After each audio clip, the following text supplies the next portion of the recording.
বন্ধুরা এনএস স্পোর্টসটাকে আপনাদেরকে স্বাগত নিয়ে চললাম তোমার জন্য আবার ডেলি আপডেট। তা এখন আশা করি থাম্বনেল দেখেই তোমরা কিন্তু বুঝে গেছো যে আমি এখন কী নিয়ে আপডেট দিতে চলেছি একদমই। তা বেশি কথা না বাড়িয়ে প্রতিদিনের মতো একটা কথা বলবো, যারা আমার চ্যানেলে প্রথমবার এসছো অবশ্যই কিন্তু চ্যানেলটা সাবস্ক্রাইব করে নিও, আর লাইক কমেন্ট শেয়ার করতে একদমই ভুলো না, কারণ আপনার লাইক একটা একটা শেয়ার পরবর্তী ভিডিওকে তাগড়ি করে তুলবে। আর যারা এখনও ফেসবুক ও হোয়াটসঅ্যাপ পেজ ফলো করোনি, কেন ওয়েট করছো? অবশ্যই ডিসক্রিপশানে দেখো লিঙ্ক দেওয়া আছে, সেই লিঙ্কে ক্লিক করে তোমরা জয়েন হয়ে যাও। তা বন্ধুরা এবার আসি মূল আলোচনায়। প্রথমত তোমাদেরকে যে আপডেটটা দেব সেটা হলো লালচুন নোঙ্গাকে নিয়ে। এই লালচুন নোঙ্গা যার সঙ্গে কিন্তু ইস্টবেঙ্গলের কন্ট্যাক্ট শেষ হয়ে গেছে এই মরশুমে, এই 25 বছর বয়সী সেন্টার ব্যাকের প্লেয়ার। সেন্টার ব্যাকের পাশাপাশি রাইট ব্যাক পজিশনেও খেলতে পারেন, মার্কেট ভ্যালু 1.2 কোটি টাকা। দেখো এই প্লেয়ারটিকে নিয়ে অনেকের অনেক সমস্যা ছিল, যে প্লেয়ারটি প্রচণ্ডভাবে কাট দেখে, তার একটা প্রবণতা আছে মাথা গরম করে ফেলার। সব কিছু মানিয়ে নিয়ে কিন্তু গত মরশুমটা খুব ভালো পারফরমেন্স দিয়েছেন, এবং সেখানটা কিন্তু সেরকমভাবে খুব একটা যে বেশি কার্ড দেখেছে এমনটা কিন্তু নয়। 7টা ম্যাচ খেলে মাত্র 2টো কিন্তু তিনি কার্ড দেখেছেন, ইয়েলো কার্ড। তাহলে বুঝতেই পারছো সেখান থেকে কিন্তু অনেকটাই তাকে তিনি নিজেকে রিকভারি করেছে, নিজের প্রতি নিজে অনেকটাই বলা যায় সব কিছুর দিক থেকে রিকভারি করতে পেরেছে। দেখা যাক যে এই মরশুমে কী করে, কারণ তার সঙ্গে কিন্তু আবারও কন্ট্রাক্ট এক্সটেনশন করতে চলেছে ইস্টবেঙ্গল বলে জানা যাচ্ছে। ইস্টবেঙ্গলের পক্ষ থেকে কিন্তু তার কাছে অফার লেটার চলে গেছে। যদি সব কিছু ঠিকঠাক থাকে তাহলে লালচুন নোঙ্গা তিনি কিন্তু কন্ট্রাক্ট এক্সটেনশন করতে চলেছে ইস্টবেঙ্গলের সঙ্গে। আর আশা করছি এই প্লেয়ারটিকে ইস্টবেঙ্গলের সঙ্গে এক্সটেনশন করবে, কারণ 2023 সাল থেকে কিন্তু তিনি কন্টিনিউ ইস্টবেঙ্গলে খেলে যাচ্ছেন। তাই সেই হিসাবে কিন্তু তিনি আশা করছি যে বেরোবে না, তিনি ইস্টবেঙ্গলে কন্টিনিউ করবে, এটুকুনি মনে করা যাচ্ছে।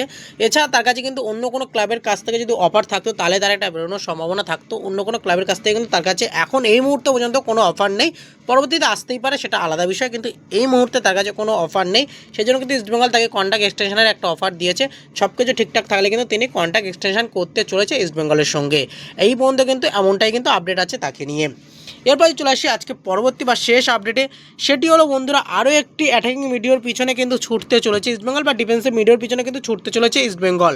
তোমাদের সকালে একটি নাম জানিয়েছিলাম, যিনি হলেন সাহিল টাওরা, আর এখন যে নামটি জানাচ্ছি তিনি হলো ম্যাকারটন। এই ম্যাকারটন 22 বছর বয়সী ডিফেন্সিভ মিডিও প্লেয়ার, ডিফেন্সিভ মিডিওর পাশাপাশি অ্যাটাকিং মিডিও পজিশনের প্লেয়ার, মার্কেট ভ্যালু 1 কোটি টাকা। বর্তমানে তিনি কিন্তু নর্থ ইস্ট ইউনাইটেড এফসির সঙ্গে যুক্ত আছেন, এবং 31/5/2028 সাল পর্যন্ত কিন্তু তার সঙ্গে চুক্তিবদ্ধ রয়েছে নর্থ ইস্ট ইউনাইটেড।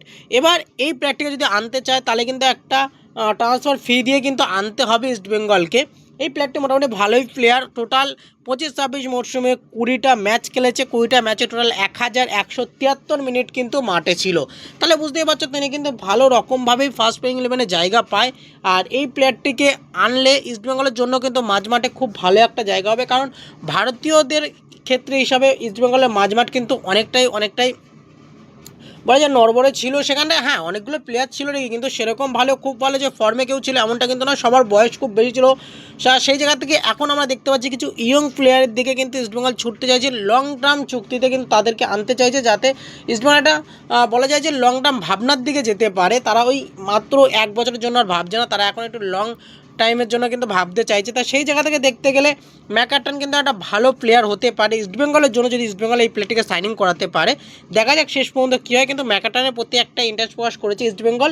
এবার তাকে ইন্টারেস্ট প্রকাশ করা মানেই যে তাকে সাইনিং করে নিচ্ছে এমন কিন্তু কোনো বিষয় নয়, কিন্তু ম্যাকারটন আসতে পারে। যদি সব কিছু ঠিকঠাক থাকে তাহলে কিন্তু ম্যাকারটন আসতে পারে ইস্টবেঙ্গল। এবার দেখা যাক শেষ পর্যন্ত কী হয়, সেদিকে তো অবশ্যই আমাদের নজর থাকবে। তোমাদের কি মতামত তোমরা অবশ্যই কমেন্ট বক্সে জানাতে ভুলো না, আর অবশ্যই কিন্তু চ্যানেলটা সাবস্ক্রাইব করে পাশে বেল আইকনটি বাজিয়ে দিও। ধন্যবাদ বন্ধুরা, ভালো থেকো, সুস্থ থেকো।